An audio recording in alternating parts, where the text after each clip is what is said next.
नमस्कार.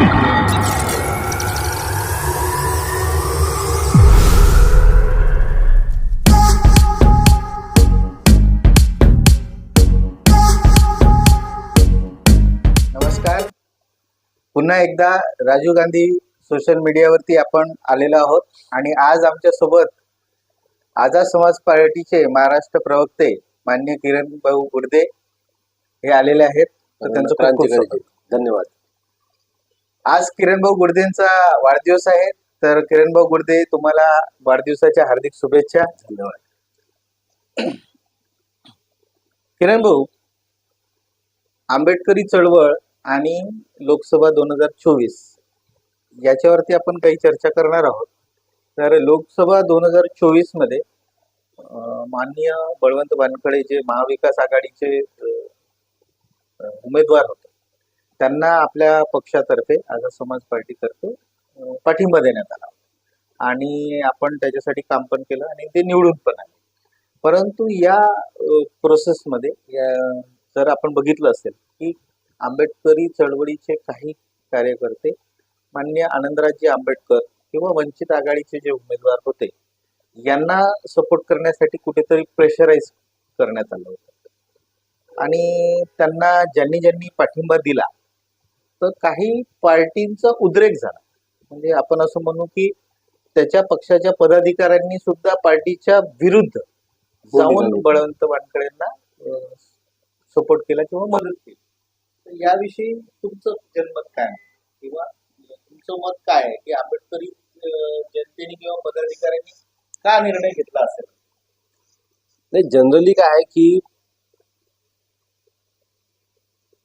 लोकसभा निवडणूक ही काही छोटी निवडणूक नसते. म्हणजे वार्डाची किंवा एखाद्या ग्रामपंचायती निवडणूक नाही आहे.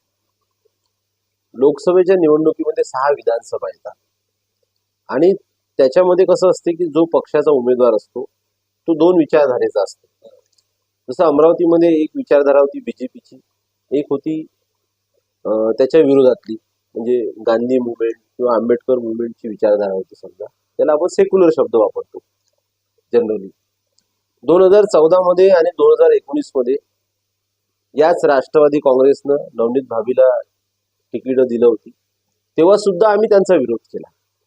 आता तुम्ही म्हणाल की यावेळेस तुम्ही सपोर्ट केला आणि तेव्हा विरोध केला. आम्हाला एवढं माहित होतं की नवनीत राणा ही बीजेपीचीच कॅन्डिडेट आहे. आम्ही लोकांना 2014 मध्ये उलटून सांगितलं आणि 2019 मध्ये सुद्धा उलटून सांगितलं. लोकांच्या हे लक्षात यायसाठी 2024 उजाडला. मग आता ही जी चूक आहे, ज्यांना निवडून दिलं म्हणजे काँग्रेसनं निवडून दिलं, काँग्रेस राष्ट्रवादीची, त्यांनी ही चूक आता दुरुस्त केली 2024 मध्ये म्हणजे बळवंत वानखडे यांना तिकीट देऊन. आता जर तो व्यक्ती चूक दुरुस्त करत असेल तर आपली एक जबाबदारी आहे की त्यांना सपोर्ट करणे. यावेळेस तर पक्षाच्या वतीनं असं डिसाईड होतं की जिथे जिथे बीजेपीचा कॅन्डिडेट असेल आणि त्या कॅन्डिडेटला जो कोणी डिफीट करत असेल, पाळत असेल, त्या पक्षाच्या तिकीट म्हणजे त्या पक्षाच्या उमेदवाराला तुम्ही सपोर्ट करावा.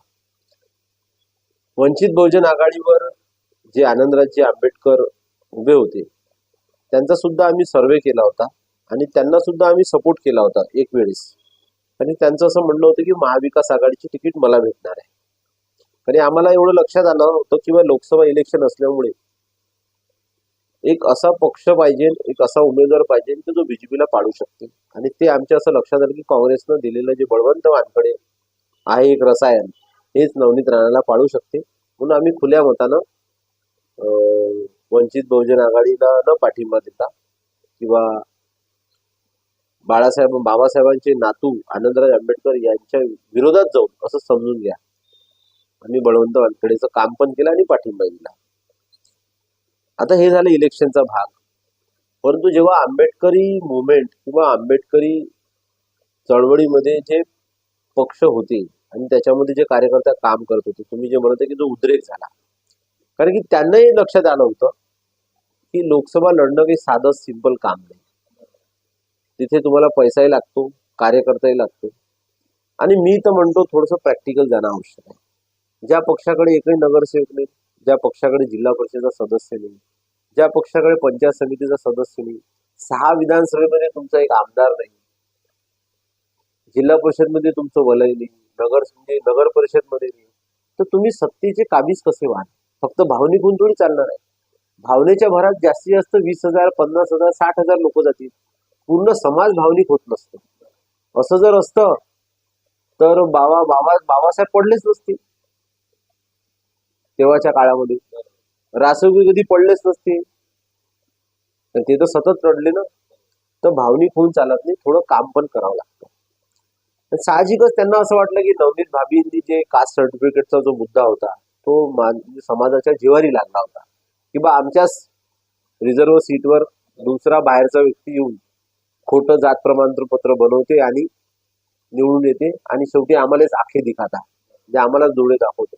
तर त्याचाही एक समाजामध्ये विरोध होता आणि समाजाचं असं लक्षात आलं की बळवंताशिवाय पर्याय नाही. तर त्याच्यामुळे समाजाचं वलय तिकडे चाललं गेलं आणि हा जो टर्न दिसून राहिला होता मागच्या म्हणजे इलेक्शनच्या पिरियडमध्ये, तेव्हा जे मुवमेंट मध्ये काम करणारे लोक होते त्यांचं हे लक्षात की आपण समाजाच्या विरुद्ध दिशेने नाही जाऊ शकत. समाज ज्या साईडनं जाईल, समाजाच्या सोबत जर असेल तर आपलं पुढचं राजकारण टिकेल. म्हणून काही लोकांनी वेळेवर शिफ्टिंग केलं की उद्या चालून आपल्यावर ब्लेम नको आणि आपण तयार असाल पाहिजे. त्याचा फक्त भाग आहे. जसं ज्याप्रमाणे आंबेडकरी चळवळीतल्या लोकांनी बळवंत वानखेडेंना पाठिंबा दिला आणि तुम्ही जे म्हटलं की नवनीत राणा ही दत्तपती होती आणि पहिलेपासूनच ती बीजेपीचे कॅन्डिडेट होते आणि त्यांनी तसं हनुमान चालिसा वगैरेचं प्रकरण पण केलं. आता या 2024च्या इलेक्शन नंतर जे काही बीजेपीला बगदाळ पडलेला आहे किंवा त्यांना जे नुकसान आहे आणि इथे अपक्ष जे उमेदवार आहे नवनीत राणा, आपण अपक्षच म्हणून केला, आता ती पक्षात गेली, तर त्याचं सुद्धा वातावरण असं झालेलं की मुस्लिम वर्ग आणि बौद्ध वर्ग किंवा आपण त्याला बहुजन वर्ग, जे शोषित पीडित वर्ग आहे, यांना घाबरून आता तुम्ही जर बघितलं असेल की आता की एकीकडे नरेंद्र मोदी नालंदा विद्यापीठाचं उद्घाटन करतायत आणि दुसरीकडे आपण अमरावती बद्दल बोलायचं तर रवी राणा आता विधानसभा आहे बडनेराची, तर आता कुठे ते म्हणतात की मी आंबेडकरी विचाराचाच माणूस आहे आणि मी आंबेडकरच्या विचारावरतीच चालणारा माणूस आहे. तर हे परिवर्तन कसं झालं आणि तुम्हाला काय वाटतं की भविष्यात बौद्ध किंवा मुस्लिम मताला परिवर्तन करण्यासाठी हे आहे की करू शकतील का या सगळ्या गोष्टी? पूर्ण देशाची जर तुम्ही लोकसभाचं इलेक्शन जर कॅम्पेनिंग पाहिलं तर 2 मुद्द्यामध्ये आजूबाजूला फिरताना दिसलं. एक तर डॉक्टर आंबेडकर या नावानं फिरलं ते, दुसरं भारतीय संविधान. आणि या 2 शब्दावरच बीजेपीला काँग्रेस डिफीट करू शकली. जे काही रोखण्यात आलं ते तेवढ्याच देऊ शकलं. कारण की तुम्ही डायरेक्ट म्हणजे अशी बाजू घेतली एकदम की अरे संविधान बदल जाएगा. मग त्याने एकदम विचार केला की यार संविधान जर बदलत असेल तर आमचं शिक्षण नाही भेटणार, बेरोजगारी वाढेल, रोजगाराचा अधिकार राहणार नाही, पुढे हिंडे फिरण्याचा अधिकार राहणार नाही. म्हणजे जुने दिवस लोकांना आठवायला लागले. लोकांनी डिसाईड केलं यार बरोबर आहे, बदल जरुरी आहे. लोकांनी चांगलं मत केलं. आणि हे लक्षात घ्या की कसं असते, एक सिस्टीम असते. तुम्हाला जर कोणत्याही इलेक्शन लढायचं तर त्याची एक सिस्टीम म्हणजे त्याचं एक नियोजन असते. त्या नियोजनानुसार त्यांनी चांगलं कॅम्पेनिंग केलं. उरला भाग जो आपण इथलं म्हणतो की आता लोक शब्द बदलायला लागले, हा राजकारणाचा भाग आहे. उद्या चालून ते जर निवडून येते तर पुन्हा ते त्याच वळणावर जातील. कारण की जो सच्चा आंबेडकरवादी असते तो आपली विचारधारा कधीच बदलत नाही. काही काळासाठी तो डिप्लोमॅसी होऊ शकतो. जसं आम्हाला असं वाटतं की आम्ही आंबेडकराइट्स मुवमेंटमध्ये काम करतो, आम्हाला काँग्रेस पटत नाही, पण आम्हाला ऍडजस्ट करावं लागलं यावेळेस लोकसभेत. अरे आम्हाला एक मोठ्या व्यक्तीला पाळायचं होतं, मोठ्या व्यक्तीला डिफीट करायचं होतं. तर आम्ही एकटे तर करू शकणार नव्हतो, तर आम्हाला कोणाचा तरी सपोर्ट घ्यायचा होता. नाही तर आमचाही कॅन्डिडेट उभा केला असता आम्ही. पण आमच्या लक्षात आलं की आपण सपोर्ट द्यायला पाहिजे यावेळेस. आम्ही विधानसभेत पाहू ना यावेळेस. आता विधानसभा लढणार आहे महाराष्ट्रामध्ये. अमरावती जिल्ह्यात पण 6-8 विधानसभा आहे. तिथे सुद्धा तुम्हाला जे म्हणणारे लोक आहेत किंवा मी बाबासाहेबांच्या नावानं मला मतदान भेटले किंवा मी त्यांच्याच भरशा निवडून, आता ते कसे निवडून येतात हे पाहू आता आपण. किरणजी, अजून असा प्रश्न होता की जसं ज्याप्रमाणे काही संघटना होत्या ज्या कॅडर बेस, जसं बामसेफचं एक उदाहरण होतं की कॅडर बेस चालायचं, बीएसपी सुद्धा एक कॅडर बेस चालायचं आणि सिस्टम डेव्हलप झालं होतं आणि खूप प्रमाणात त्याचं चळवळ सोवर गेली. आता कुठेतरी हे सगळं संपत चाललंय. असं नाही वाटत का की आंबेडकरी चळवळीला जो म्हणजे आपण त्याला हत्याराला जे धार लावायला पाहिजे, ते जे ज्ञान द्यायला पाहिजे, ते कार्यकर्त्यामध्ये कुठेतरी दिसत नाही. आणि कार्यकर्ते आता जसं तुम्ही म्हटलं मागच्या मुलाखतीमध्ये की युवा नेतृत्व तयार होऊ देत नाही. आणि जे घराणेशाहीला आपला विरोध होता, तीच घराणेशाही कुठेतरी आता आम्हाला आंबेडकरी राजकारणात किंवा आंबेडकरी चळवळीत सुद्धा दिसायला लागली. याविषयी तुमचं हे लक्षात घ्या की आंबेडकरी मुवमेंटमध्ये कोणता वर्ग येतो हे सर्वात महत्वाचं आहे. एक तर तुम्हाला त्याच्यामध्ये दिसणार की जे आंबेडकरी विचारक आहेत ते म्हणजे ज्याला आपण अनुसूचित जाती SC मध्ये जे कम्युनिटी आहे ती ST कम्युनिटी पकडा आणि छोटे मोठे जे काही छोटे वर्ग आहेत. आता 2024 मध्ये एक सर्वे आला, त्याच्यामध्ये काय म्हणते ते की 89% पैसा बुद्धिस्ट, मुस्लिम, सॉरी SC आणि ST हे दोन वर्गाकडे फक्त 8% पैसा आहे आणि उरलेले जे आहेत 89%. म्हणजे काय झालं की तुमच्या पैशाचं किंवा तुमच्या हिश्श्याचं इक्वेलिटी आली का? नाही आली. आता या समाजामध्ये वावरणारा वर्ग हा एक वर्कर आहे, काम करणार आहे. तो 2 दिवसाआड जर काम नाही केलं तरी तो वाढली त्याची. तर साहजिकच आहे की रसद ज्याला म्हणतो कोणत्याही पक्षामध्ये जर आपल्याला डेव्हलपमेंट करायचं असेल तर रसद असणं आवश्यक आहे. त्या काळामध्ये कसं होतं की लोक मुवमेंटशी जास्त जोडले होते, जवळीकता ठेवत होते. आपल्या 100 रुपयातले 20 रुपये खर्च करत होते. परंतु या महागाईमुळे आणि त्या लोकांचं उत्पन्न न वाढल्यामुळे दोन आहे बरं भाग. महागाई तर वाढणारच आहे, ती कमी नाही होणार, ती वाढत जाईल. पण तसं उत्पन्न वाढायला पाहिजे ना. पण ते उत्पन्न न वाढल्यामुळे लोकांना आपल्या पारिवारिक जीवनामध्ये एवढं व्यस्त करून टाकलं की त्यांना चळवळ काय आहे ही इथपर्यंत पोहोचूच नाही देऊन राहिली. हा प्रॉब्लेम आहे मेजर. त्याच्यामुळे कोणती मुवमेंट असो तिला डेव्हलप करायसाठी काहीतरी रसद पाहिजे किंवा त्याला एक राजाश्रय पाहिजे ज्याला आपण म्हणतो. तो राजाश्रय इथे कुठे आपल्याला भेटताना दिसत नाही. म्हणजे समजा आता तुम्ही आता अमरावती जिल्हा जर सोडला तर बाकी ठिकाणी जर तुम्ही पाहाल तर आंबेडकरी मुवमेंट स्ट्रॉंग आहे. कारण की तिथले जे आमदार आहे, खासदार आहे, जरी दुसऱ्या पक्षात असले तरी ते आंबेडकरी मुवमेंटवर खर्च करतात, त्यांना रसद पुरवतात, विविध प्रकारचे कार्यक्रम घेतात, त्या निमित्तानं कार्यकर्त्याला स्ट्रॉंग करतात. भले ते दुसऱ्या पक्षात असतात पण हे अमरावतीत होताना दिसलं नाही आपल्याला. जर गवई साहेब, रासू गवई साहेब जेव्हा राज्यपाल होते, जेव्हा आमदार जेव्हा खासदार राहिले, तेव्हा जर त्यांनी हळूहळू जर इथल्या समाजाला डेव्हलप केलं असतं, फक्त घरगुती लोकांना डेव्हलप न करता समाजातील विविध कार्यकर्त्यांना जर व्यवस्थित सेटअप लावला असता, त्यांना बिझनेस देऊन, त्यांना रोजगाराच्या संधी उपलब्ध करून, त्यांना विविध प्रकारचे उद्योगधंदे टाकून ह्या जर गेली असते तर आज तो इकॉनॉमिक दृष्ट्या स्ट्रॉंग असता आणि तो मुवमेंटची कनेक्टिव्हिटी त्याची वाढली असती. आता जो नोकर वर्ग आहे, नोकर वर्गाचा प्रॉब्लेम असा आहे की तो रिस्क घ्यायला तयार नाही. तो म्हणते की माझी नोकरीच चालली जाईल. हा एक प्रश्न आहे त्याच्या मागचा. अनेक कारण आहे त्याच्या मागे. तर पुढे जसं आता आपण म्हटलं की रसद पुरवणारा एक वर्ग पाहिजे. परंतु याचं आपण थोडंसं बाई चंद्रशेखर आझाद यांच्याकडे बघितलं आणि नवीनामधून त्यांनी ज्या प्रकारे उंच उडी घेतली आणि जे प्रेम तिथल्या जनतेने त्यांना दिलं, असं काही महाराष्ट्रात कोणी युवा नेतृत्व बदलू शकते का? किंवा असं एखादं युवा नेतृत्व तयार होऊ शकते का? किंवा आम्ही चंद्रशेखर आझादांच्या माध्यमातून एक असं नवीन उभरतं नेतृत्व म्हणजे ज्या प्रकारे प्रकाश आंबेडकरांना लोक मानतात किंवा मायावतीला एक काळी लोक मानतात, कांशीराम साहेब होते त्यांना मानतात, मोहम्मद विश्रामजीचे नेतृत्व तयार केलं परंतु ते राजकीय सक्सेस घेऊ शकले नाही. अशा प्रकारचं नेतृत्व आम्ही चंद्रशेखर आझादांच्या मार्फत काही बदलाव आणू शकतो. नाही, हे लक्षात घ्या की UP मध्ये जो दलित मुवमेंट जो आपण मायावती म्हणतो, मायावती 4 वेळा मुख्यमंत्री राहून चुकले. म्हणजे एक वर्ग जो होता तो वर्ग सक्षम झाला. 4 टर्म मध्ये जर ती मुख्यमंत्री राहत असेल तर साहजिकच आहे ना, त्याचे कार्यकर्ते स्ट्रॉंग होऊन राहिले, त्यांना संधी वाढल्या त्यांच्या. त्याचाच फायदा भाई चंद्रशेखरला भेटला. कारण की जर तुम्ही पाहिला त्यांचा ताफा वगैरे तर तुमच्या लक्षात येईल की रिचनेस लेवल जास्त आहे. म्हणजे जे प्रॅक्टिकली बोलायला पाहिजे.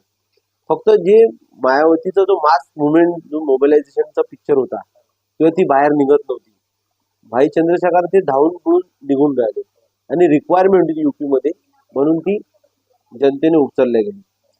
जेव्हा जेव्हा जनतेला असं वाटलं की बा आपल्याला लीडरची रिक्वायरमेंट आहे, तेव्हा जनता आपोआपच वर काढते एखाद्या लीडरला. ही रिअलिटी आहे बरं. आताच एक्झाम्पल देतो तुम्हाला. पूर्ण लोकसभामध्ये काँग्रेसला मुस्लिमांनी सर्वात जास्त मतदान केलं. आता मुस्लिमांना रिअलाइज झालं की आमचाच नेता पाहिजे आता आमदार. म्हणजे पहा, मुवमेंट आपण उभी केली का? ती जनतेनंच उभी केली आपोआप.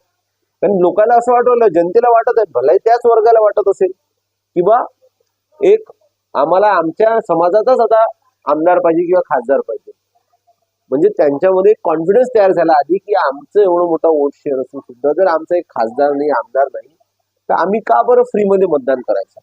तसंच या महाराष्ट्रामध्ये जी मुवमेंट आहे, जे आंबेडकरी चळवळीमध्ये जे काम करतात लोक वेट अँड वॉचवर असतात. लोक चेक करत असतात. आम्हालाही लोकांनी चेक केलं. सुरुवातीला जेव्हा मी भीमटेकडे जात होतो तर लोक मला म्हणत होते की तुम्ही राणाचे माणसं आहात का. पण जेव्हा 2 महिन्यानंतर लक्षात आलं की त्यांच्या की बा नाही, हा व्यक्ती कोणत्या राणाचा माणूस नाही, का लोक चेक करत असतात. लोकांना कसं आहे माहितीये का, लोकांना पहिले पाडण्यामध्ये खूप आनंद वाटते, एखाद्याला पाडण्यामध्ये नाही आनंद वाटते. ठीक आहे, म्हणजे ही रिअलिटी समोर आलं बरं. बळवंत वानखेडे 2 वेळा पाडण्यात आनंद वाटला, तेव्हा ते तिसऱ्यांदा निवडून आले विधानसभेत. तर लोकांना पाडण्यात आनंद वाटला. लोक चेक मध्ये लोक लगेच परिवर्तित होत नाही.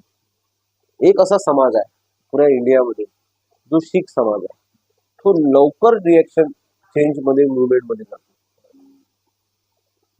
जातो, लगेच चेंज मध्ये जातो. त्याला असं वाटतं की नाही अभीच बदलावं लागेल. हा प्रत्येक समाजात दिसत नाही आपल्याला. महाराष्ट्रामध्ये 2 वर्ग आहे जे सत्ताधारी कंटिन्यू होते आणि त्यांच्याच आजूबाजूने राजकारण फिरताना आपल्याला दिसते. आंबेडकरी मुवमेंट मध्ये प्रॉब्लेम असा होते की कॉन्फिडन्स लो चालला तो. जोपर्यंत ज्या दिवशी तो अप होईल, कॉन्फिडन्स वाढेल, त्या दिवशी साहजिकच तुम्हाला एक नाही 10 लीडर सापडतील. या लोकसभेनंतर तुमची प्रतिक्रिया आली होती जी थोडीशी असे बॉम्ब फोडण्यासाठी की डीएमके फॅक्टरने काँग्रेसला साथ दिला नाही किंवा यांनी जातीवाद करून थोडा पाहिजे साथ दिला नाही. आणि याविषयी मग तुमच्या अगेन्स्ट मध्ये पण काही लोकांनी कमेंट दिल्या की आता कशाला पाहिजे या सगळ्या गोष्टी जिंकून आलेत ना, याच्यावरती तुमचं ऍक्च्युअली मत काय? नाही, माझं असं म्हणणं की रिअलिटी समोर ठेवावी. काँग्रेस जवळ एकही दलित नेता नव्हता, उमेदवार सोडला तरी बौद्धांची मतं त्याला भेटली. काँग्रेस जवळ एकही मुस्लिम लीडर नव्हता, तरी मुस्लिमांची पुरी लीडर होती. काँग्रेस जवळ डीएमकेचे 10 लीडर होते, मग त्याच्या मतं तर डबल व्हायला पाहिजे. मग ते का बरं शिफ्ट नाही झाले? प्रश्नचिन्ह उद्भवावं लागेल ना, प्रश्नचिन्ह मार्किंग करावं लागेल ना. आता एक साहजिक गोष्ट आहे, असं समजून घ्या की बडनेरा विधानसभेमध्ये जे काही मागच्या वेळेस उभं होते लोक, त्यांनी मतदानच शिफ्ट नाही, म्हणजे काँग्रेसला मतदानच नाही झालं. 22,000 वोटिंग हे लीड मध्ये नवीन राहिलं. माझा त्यांचा अधिकार बसतो का यांना तिकीट द्यावं? साहजिक गोष्ट आहे. अमरावती जिल्ह्यामध्ये विचार करा, अमरावती शहराची गोष्ट करतो मी आता. सुनील देशमुख हे पालकमंत्री राहून चुकले, राज्यमंत्री राहून चुकले, 3 वेळा MLA होते, 2 वेळा पडले. त्यांचा जर आकडा पाहिला आपण, अपक्ष जेव्हा होते तेव्हा त्यांना 50,000 वोटिंग होतं अपक्ष असताना. बरं, आज बळवंत वानखेडेला 1,14,000 मतं भेटली. त्याच्यातली 70,000 मुस्लिमांची आहे आणि 25,000 SC सम कम्युनिटीची आहे. म्हणजे 70 20 95. मग 24,000च मतं फक्त डीएमकेचे आहे काय महाराष्ट्र म्हणजे अमरावती शहरात जिल्ह्यात म्हणजे अमरावती विधानसभेत? मग बाकीचे मतदान गेलं कुठं? असं समजून घेऊ आपण की माळी बीजेपीचा म्हणजे ट्रॅडिशनल वोटर आहे, तेली ट्रॅडिशनल वोटर आहे, धनगरी ट्रॅडिशनल वोटर आहे. मग डीएमके तर ट्रॅडिशनल काँग्रेसचा होता. म्हणून माझा आरोप होता की तुम्ही तर लीडर बाहेर निघाले, तुम्ही प्रयत्न केले, पण तुम्हाला तुमच्या समाजाचं वोट हे कन्वर्ट करता आलं नाही. म्हणजे तुमची सुद्धा बेसलाईन कमजोर झालेली आहे, असं माझं मत आहे. हा मुद्दा ज्यावेळेस काँग्रेसच्या भवनामध्ये सुरुवातीला जी पहिली सभा घेण्यात आली होती, त्यामध्ये सगळ्या नेत्यांना बोलवण्यात आलं होतं, त्यावेळेस राजू यांनी सुद्धा हा मांडला होता मुद्दा की तुम्ही आमचं ऐकत नाही. आणि त्यावेळेस त्यांनी सरळ प्रश्न केला होता काँग्रेसमध्ये, वरती स्टेजवर यशोमती ताई, त्यानंतर सुनील देशमुख, मोठे मोठे नेते बसलेले होते.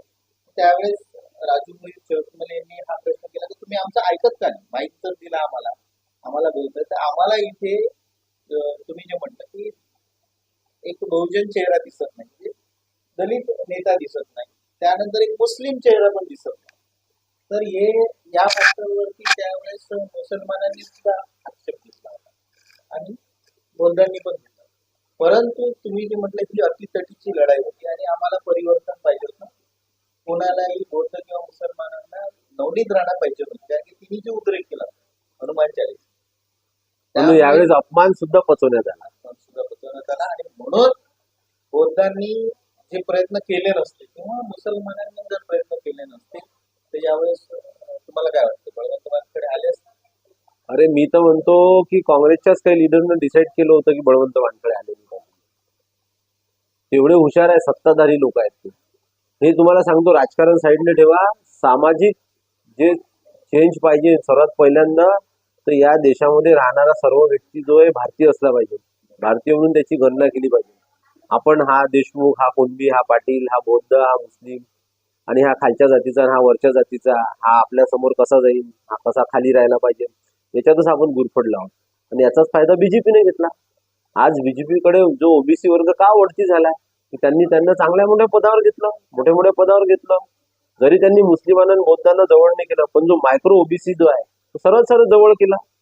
आज तुम्ही एमपी मध्ये जा, राजस्थानमध्ये कोणते मुख्यमंत्री बनले त्यांनी जवळ संघात जरी काम करत असले, पण ते ज्या छोट्या ओबीसी मधून येणारेच वर्गातले बनवले ना. हे काँग्रेसला करायला पाहिजे. काँग्रेस परिवर्तन हे जे 20 वर्ष प्रॉब्लेम चालला तो त्याच्यामुळेच चालला. तुम्ही जोपर्यंत जो मास वोटर आहे तुमचा, त्याचे जर स्वतःचे लीडर जर तुम्ही तयार करा नाही तर हा प्रॉब्लेम येईनच. हा भाग आहे पक्षाच्या इंटरनल लिडरशिपवर डिपेंड असतो. जर या महाराष्ट्रामध्ये त्या लिडरला असं वाटत असेल, तिथल्या लिडरला जो कुणबी पाटील असेल किंवा देशमुख असेल किंवा मराठा असेल, या समाजाला जर वाटत असेल की बा एससी समाजाचा लीडर मोठा नाही झाला पाहिजे, काँग्रेस समाज मुस्लिम समाजाचा लीडर मोठा नाही झाला पाहिजे, तर त्याचा इंटरनल भाग आहे. एक दिवस अशी येईल की हे दोन्ही वोटर त्यांच्यापासून दूर चालले जाईल. त्यांनी जर थर्ड ऑप्शन तयार केलं तर काँग्रेस इथं डुबून जाईल. ही परिस्थिती होऊ शकते. आणि परिवर्तन हा निसर्गाचा नियम आहे, जे तुम्ही पाहू शकता. युपीत काँग्रेस कुठंच नाही आहे, बिहारमध्ये पाहू शकता, ठीक आहे, एमपीत पाहू शकता, मध्य प्रदेशमध्ये एकही सीट नाही, राजस्थानमध्ये पाहू शकता तुम्ही. परिवर्तन फक्त एवढंच आहे की ते बीजेपीकडे शिफ्ट झाले, कुठं थर्ड अलायन्स झालं. पश्चिम बंगालमध्ये जा, ममता बॅनर्जी ऑप्शन भेटलं त्याने, काँग्रेसच्या साईडनं केलं त्यांनी. युपी मध्ये जा, बीएसपीने सपोर्ट, बीएसपी समोर होती, बीएसपी ऑप्शन दिसलं तर काँग्रेस गायब करून टाकली त्यांनी. दिल्लीमध्ये पहा, काँग्रेस पाहिजे नव्हती, बीजेपी नव्हती पाहिजे तर आम आदमी पार्टी पाहिली त्यांनी. पंजाबमध्ये पहा, हे होते परिवर्तन. हे जर महाराष्ट्रातल्या लिडरला नाही समजलं तर यायचं परिवर्तन होऊ शकते. आता तुम्ही जसं म्हटलं की ओबीसी हा जो एक घटक होता, या घटकाला परिवर्तित केलं आणि बीजेपी निवडून आलं. तर आपण जर थोडंसं माझ्या बघितलं असं की ओबीसीचं आरक्षणाचा मुद्दा खूप गाजला होता आणि जरांगे पाटील हे त्याच्यामध्ये उभरतं नेतृत्व ठेवून आले आणि गावागावामध्ये पाठी लावण्यात आली होती की नेत्यांना, मंत्र्यांना गावात प्रवेश बंद.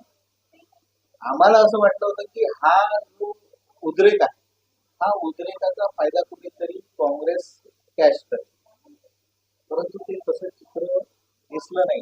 म्हणजे दोन्ही घटकाबद्दल बोलतो, प्रकाश आंबेडकर सुद्धा ते कॅश करू शकले नाही आणि कुठेतरी काँग्रेस सुद्धा कॅश करू शकले नाही असं मला वाटतं. तुमचं त्याच्यावरती काय?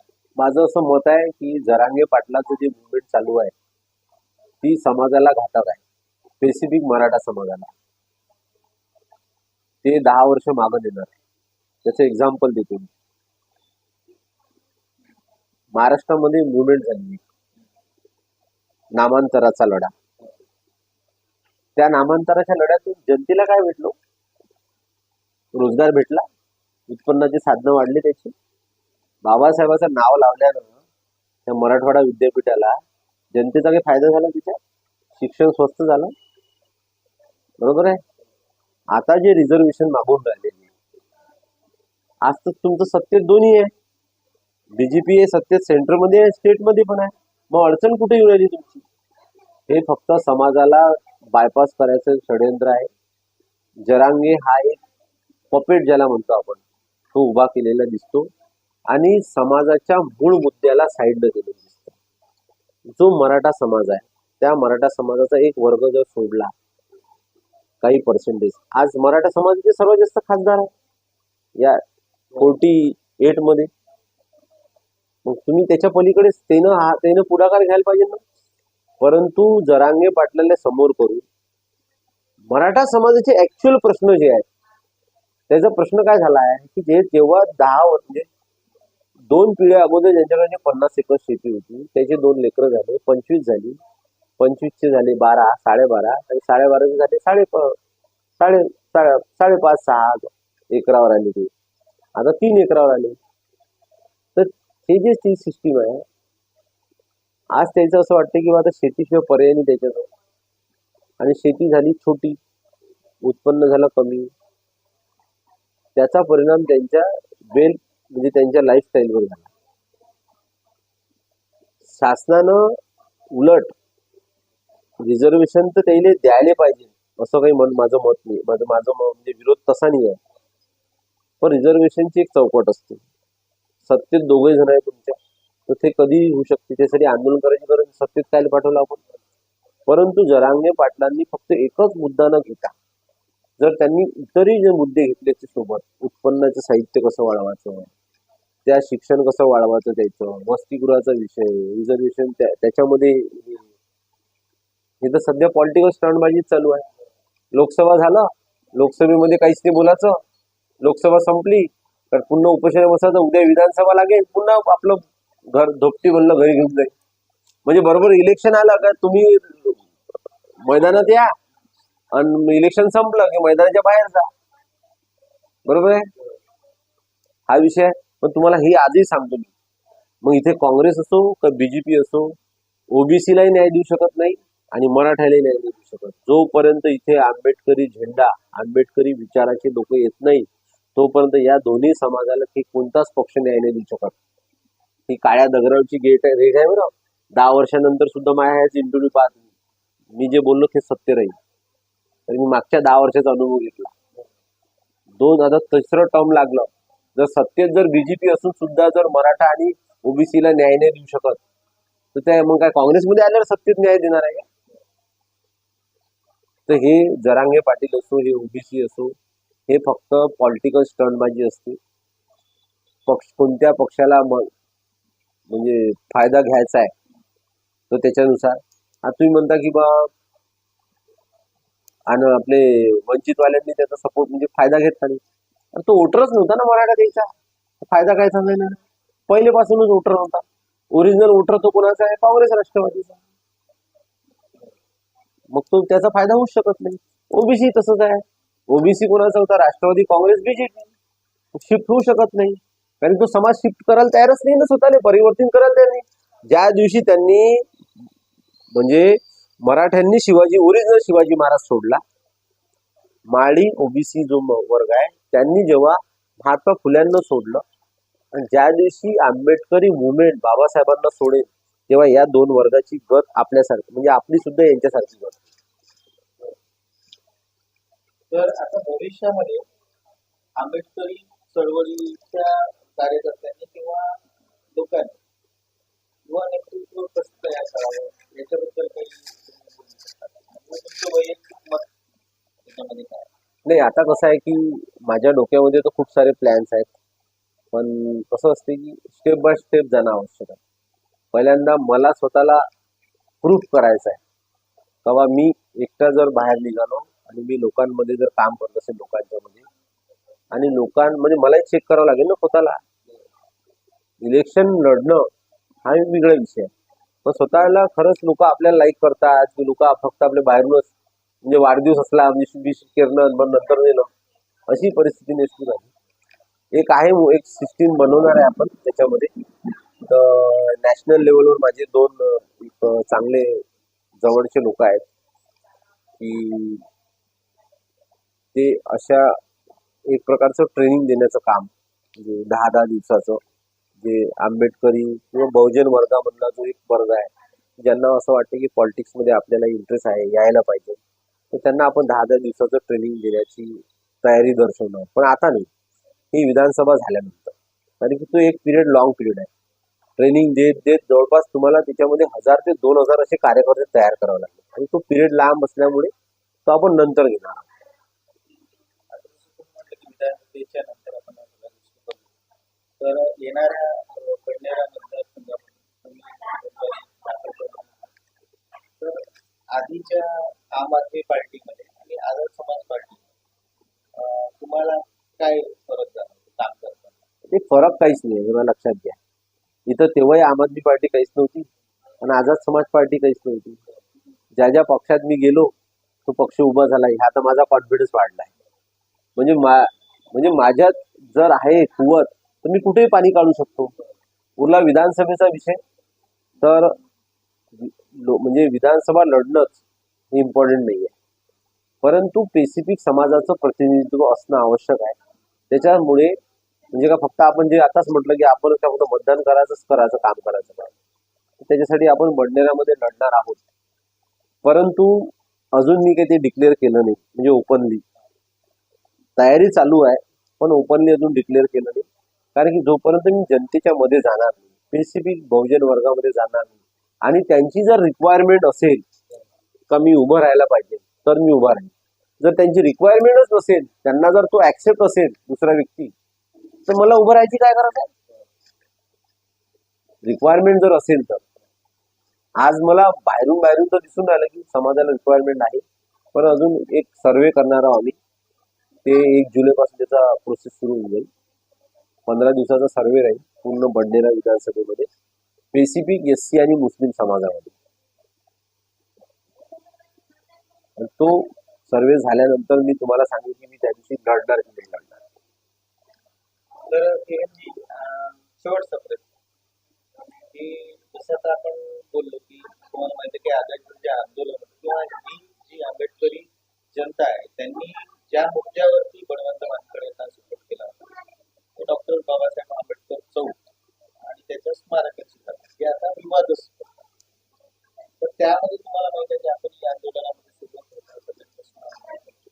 आणि आंबेडकरी संघटना किंवा राजकीय पक्ष सगळे त्या मुद्द्यावर एकत्रित आहे आणि सगळ्या पक्षाचे नेतृत्व तिथे एकत्रित आल्यानंतर काही काळ त्यांनी तो मुद्दा रेटून धरला आणि खूप सारे आंदोलन केले, अटकबाजी केली, ग्रामबाजी केली, जे काही व्हायचं. परंतु त्यानंतर त्यातनं कुठेतरी विलीनीकरण झालं. म्हणजे ते जे काय होते लोक ते सगळे अलग अलग झाले आणि आता ती एकी जी होती ती दिसत नाही. त्याचं मुख्य कारण काय असू शकते, मला काय वाटतं? नाही, एकी आहे ना, समाज एकत्र येते. पण कसं आहे की कोणतंही आंदोलन, जसं मी तुम्हाला एक्झाम्पल देतो, APL ची सिस्टीम 2017चा GR होता, APL लागू करावा घरकुलासाठी, पण 2022 मध्ये लागू झालं ऍक्च्युअली. म्हणजे 4 वर्ष वाया गेले तुमचे त्याच्यात. मग आम्ही असा अर्ज दिला आणि APL सुरू करा असं थोडी केलं. आम्ही सिस्टीम म्हणजे सिस्टमॅटिक गेलो, पब्लिक मध्ये गेलो, पुण्याला गेलो, इकडे फिरलो, तिकडे गेलो, पहिलं निवेदन, दुसरं निवेदन, तिसरं निवेदन, त्याचा रिझल्ट भेटला. बडनेरामध्ये तुम्ही जाऊन पहा, सावता मैदान जे आहे तिथं सांस्कृतिक भवन बांधणं चालू झाले, पिलर उभे झाले. आता शादीखाना हॉल आहे त्याचं काम सुरू झालं. जे काम 10 वर्ष आधीपासून बंद होतं, 25 लाख खर्च झाले, त्याच्यानंतर झालेले. आम्ही कंटिन्यू निवेदन देत राहिलो, पेपरमध्ये येत राहिलं. ह्या पालकमंत्री आला, पहिल्यांदा फडणवीस पालकमंत्री होते, त्यांना निवेदन दिलं, मग चंद्रकांत पाटील त्यांना निवेदन दिलं. आज काम सुरू झालं. कोणत्याही आंदोलनामध्ये कोणत्याही म्हणजे जे आपल्याला मागणी कंप्लीट करून घ्यायची आहे आपल्यासाठी, त्याच्यासाठी तुमच्यामध्ये सातत्य असलं पाहिजे. आणि या जे आंबेडकरी स्मारकामध्ये मला असं वाटतं की आपल्यामध्ये थोडी सातत्याची कमतरता आहे. ज्या दिवशी आपली सिस्टीम सातत्य ठेवू आपण, त्या दिवशी आपण जिंकलो असं समजून घ्या. कोणीच काही त्याच्यामध्ये बदल करू शकणार नाही. आणि मधामधात काय झालं, मग इलेक्शन आलं, कॉर्पोरेशनचं इलेक्शन येऊन राहिलं, मग लोकसभेचं इलेक्शन आलं, म्हणजे मुवमेंट चेंज होत गेल्या. वेळेवर अनेक कामं आले, वेगळं झालं, त्याच्यातली हवा कोणीतरी काढून घेतली, असंही झालं. तुम्ही जेव्हा सत्कार करता म्हणजे हवा काढून घेणार असं मी म्हणतो. त्या सत्काराच्या जागी जर तुम्ही असं जर विचार केला की रोज बसायचं आपल्याला, तर आज लोकसभेपर्यंत तुम्हाला रिझल्ट भेटला असता. तर आपण पुन्हा एकत्र करू त्याच्यासाठी, कारण की हा विषय जनतेचा आहे. माझा एकट्यानं जर उचललाही मी, तर त्याचा तेवढा तर मी काय सध्याच्या परिस्थितीत पॉवरफुल नाही की लोक माझ्या ऐकतील म्हणून. तर आपण पाहू. आणि शेवटी जर हे बघा 2 चान्स झाले आता. मागच्या वेळेसही आपण प्रयत्न केला, यावेळी सर्व एकत्र झाले. ज्या दिवशी किरण गुडदे हा मुद्दा उचलेल त्या दिवशी सक्सेस करून ठेवेल. आणि आपला सक्सेस रेशो हा 90च्या जवळपास आहे. ज्याच्यात आपण हात टाकतो तो विषय सक्सेसवर जातो. पण हा जो मुद्दा हा सामाजिक मुद्दा असल्यामुळे, हा समाजाचा मुद्दा असल्यामुळे त्याच्यामध्ये स्पेसिफिक काही लोकांना असं नाही झालं पाहिजे की बा किरण गुडदेच एकटा श्रेय घेऊन राहिला म्हणून मी त्याच्यामध्ये उतरायला भीत आहे. नाही तर मी जर त्याच्यावर उतरलो तर तुम्हाला गॅरंटी देतो की तो मुद्दा मी सॉल्व्ह करू. तर किरणजी, अजून जसं तुम्ही मगाशी म्हणलात बोलताना की मुस्लिम चेहरा एक नेता नेतृत्व उभारलं किंवा काँग्रेसने ते घडवून आणलं. तर मागच्या विधानसभेमध्ये आपण बघितलं असेल की डॉक्टर अलीम पटेल त्यांनी चांगला एक लीड घेतला होता. तो मुस्लिम नेतृत्व त्याच्यामध्ये दिसते, क्वालिफाईड आहे, त्यानंतर मॅच्युअर्ड आहे. तर या विधानसभेला त्यांची काय तयारी असू शकते किंवा त्यांनी काय नेतृत्व येईल असं वाटतं? मला असं वाटतं ते विधानसभेचे येणाऱ्या अमरावती विधानसभेचे आमदार आहेत, बाकी काहीच बोलत नाही. तर हे होते आपल्यासोबत माननीय किरण गुडदे, आणि त्यांच्यासोबत बोलताना खूप शाश्वत आणि अतिशय सभ्य भाषेत आणि त्याला काय म्हणून आपण कॉन्फिडन्सनी त्यांनी आपले उत्तर दिले. आणि त्यांना येणाऱ्या विधानसभेमध्ये एक मुस्लिम नेतृत्व उभं करायचं आहे. त्यानंतर डॉक्टर बाबासाहेब आंबेडकर चौकाची जी जागा आहे ते सुद्धा विधानसभेनंतर ते आंदोलन मोठं करतील. आणि त्यांचा जो सक्सेस रेशो आहे 90%, त्यांनी ही हमी दिली आहे की आम्ही हे नेतृत्व पुढे आणू आणि सक्सेस करून टाकू. तर त्यांना पुन्हा एकदा आमच्या चॅनलतर्फे वाढदिवसाच्या हार्दिक शुभेच्छा. आणि पुन्हा पुढच्या वाटचालीस त्यांना यशस्वी हो या शुभेच्छा देऊन समोर